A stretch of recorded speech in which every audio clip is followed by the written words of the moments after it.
تھے ہمارے یہاں جو شب برات رات الحمدللہ کروڑوں لوگ قبرستان جاتے ہیں. تو ایک بات تو یہ ہے کہ جو یہ شرک بدعت کہتے ہیں وہ سوچیں کہ آپ ایک لمحے کے اندر سارے کروڑوں لوگوں مسلمانوں کو بدعتی بنا رہے ہیں اوہو اور وہ کر رہے کیا ہے وہاں پہ جا کے ہوں مزارات پہ یا قبور پر حاضری دے رہے ہیں.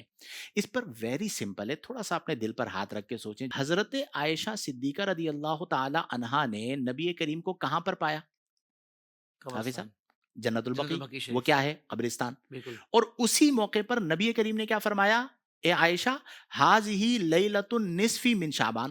واہ نبی کریم نے مہر لگا دی کہ وہ جو ہوں شب تھی جس شب میں نبی کریم قبرستان میں تھے وہ لیلۃ النصف من شعبان تھی. سبحان اللہ سبحان اللہ تو نبی کریم صلی اللہ علیہ وسلم قبرستان تشریف لے گئے تو اس رات قبرستان جانا سنت ہو گیا. ہوں اسے کوئی واجب بھی نہیں کہہ رہا, کوئی فرض بھی نہیں کہہ رہا.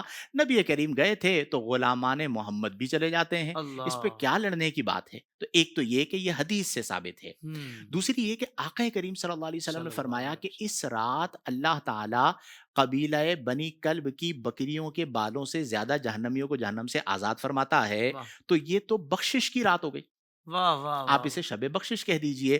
تو اب لوگ اللہ کا ذکر کرتے ہیں کہ مولا تو بخش رہا ہے, مجھ گناہگار کو بھی بخش دے. تو اب بخشش پر آپ کو کوئی اعتراض ہے کہ آپ لوگوں کو اوہ روک رہے ہیں کہ آپ کیوں مسجدیں آباد کر رہے ہیں, اللہ کیوں اللہ عبادت کر رہے ہیں؟ اللہ بخشنے والا ہے, اس نے رات عطا فرمائی ہے, امت مسلمہ عبادت کر رہی ہے واہ تو بخشش ہو جائے گی. تیسری بات یہ کہ جب ہم قبرستان جائیں, ہوں اس پر تھوڑی سی ہمارے یہاں بات ہونی چاہیے کہ اب ہمارے یہاں قبرستان جانے کا جو اصل مقصد ہے وہ فوت ہوتا جا رہا ہے. ہوں حدیث مبارکہ ہے, نبی کریم صلی اللہ علیہ وسلم نے فرمایا کہ کنتو نہیتکم عن زیارت القبور ہوں الا فزوروها. صحیح آقا کریم نے فرمایا کہ میں تمہیں زیارت قبور سے منع کیا کرتا تھا, فرمایا اب فزوروها, تم زیارت قبور کیا کرو. واہ کیوں؟ فإنها تزہد, چونکہ جب تم زیارت قبور کرتے ہو تو وہ تمہیں دنیا سے بے رغبت کرتی ہے اور آخرت میں رغبت عطا کرتی ہے. تو اس کا مطلب یہ ہوا کہ جب ہم قبرستان جاتے ہیں تو قبرستان جانے کا ایک بنیادی مقصد یہ ہوتا ہے کہ ہم اپنی قبر کو یاد کریں کہ یہاں پر کتنے مالدار دفن ہیں, کتنے حسین جمیل دفن ہیں, ہائے ہائے ہائے کتنے نازک مزاج دفن ہیں. کچھ عرصے بعد میں نے بھی یہیں پر آ جانا ہے. ہائے ہائے اب جب اپنی قبر کو یاد کریں گے تو آپ کو زہد ملے گا. تزہد کے الفاظ حدیث میں, جی اور صوفیاء کا ایک اصطلاح ہے زاہد. ہوں زاہد کسے کہا جاتا ہے؟ دنیا سے بے رغبتی اختیار کرنے واہ والے واہ کو. واہ تو قبرستان جائیں دنیا سے بے رغبت ہو کر کہ ہماری رغبت آخرت کی طرف ہو اور زاہد بن جائیں. اور یہاں پر یہ بھی ذہن میں رکھیے کہ جو زاہد ہوتا ہے یا زہد ہوتا ہے, جسے ہم جی کہتے ہیں بھائی زہد اختیار کیا جی تو زاہد بنا نا. ایسے ہی زہد کیا ہے؟ اہل دل فرماتے ہیں, مجھے سر دست وہ جملہ یاد آ گیا کہ لیس الزہد ان لا تملک شیئا. ہوں فرماتے ہیں کہ یہ زہد نہیں ہے کہ تم کسی چیز کے مالک نہ بنو. تم گھر کے مالک بنو, تم گاڑی کے مالک بنو, تم بنگلے کے مالک بنو, تم دنیا کے مالک بنو. یہ دنیا میں چیزوں کا مالک بننا زہد کے منافی نہیں ہے. بالکل صحیح لوگ سمجھتے ہیں یہ زہد کے منافی ہے. اگر یہ زہد کے منافی ہوتا تو اتنے بڑے زاہد حضرت سیدنا عثمان غنی رضی اللہ عنہ کتنے مالدار تھے.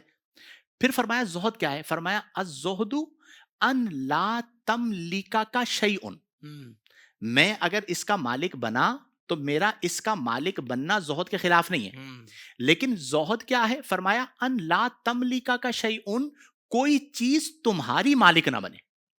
اللہ اکبر اللہ اکبر اللہ میں اکبر گھر کا مالک, گھر میرا مالک نہیں. ہوں میں چیزوں کا مالک, چیزیں میری مالک نہیں. واہ واہ واہ میرا مالک میرا رب ہے, سبحان اللہ مالک سبحان اللہ الملک, بہت وہ کمال ہی بات ہے میرا مالک ہے. یہ ہے زہد کہ میرا جو قلب ہے اس کا مالک, میرے جسم کا مالک, میرے ہائے ارادوں کا ہائے ہائے ہائے مالک میرا رب ہے, اس کے واہ علاوہ واہ کوئی نہیں ہے. واہ واہ واہ یہ ہے واہ اصل زہد سبحان جو اللہ سبحان دنیاوی اللہ امور کی ملکیت کے خلاف نہیں ہے. ہوں شب براءت کی شب جو ہے وہ شب زہد بھی ہے. واہ واہ کیونکہ آپ سبحان قبرستان اللہ جا رہے ہیں تو قبرستان جانے کا بنیادی مقصد کیا ہے؟ زہد اختیار کرنا. بس چند چیزوں کا خیال رکھیں کہ قبرستان جائیں. آپ جانتے ہیں ہمارے شہر کراچی میں قبرستان کنجسٹڈ ہو گئے, تو کسی قبر پر پاؤں نہ آئے, بالکل صحیح قبر پر اگربتی نہ لگائیں, بالکل صحیح قبر پر ٹھٹھا مذاق نہ کریں, قبر پر جائیں تو پاؤں کی طرف سے جائیں, آداب میں سے ہے. فاتحہ خوانی کریں، ایصال ثواب کریں، پھول ڈال دیں، جب تک وہ معطر رہیں گے، خوشبو رہے گی، تر رہیں گے، اللہ کا ذکر کرتے رہیں گے، صاحب قبر کو اس کا ثواب پہنچے گا۔ اور سب سے امپورٹنٹ یہ ہے کہ آپ اس رات اپنے مرحومین کے ایصال ثواب کا اہتمام کریں۔ زندگی کے تمام شعبوں میں دینی رہنمائی حاصل کرنے اور آخرت کو بہتر کرنے کے لیے ہمارے YouTube channel Islamic digital studio کو سبسکرائب کر لیں اور بیل آئیکن بھی پریس کر لیں۔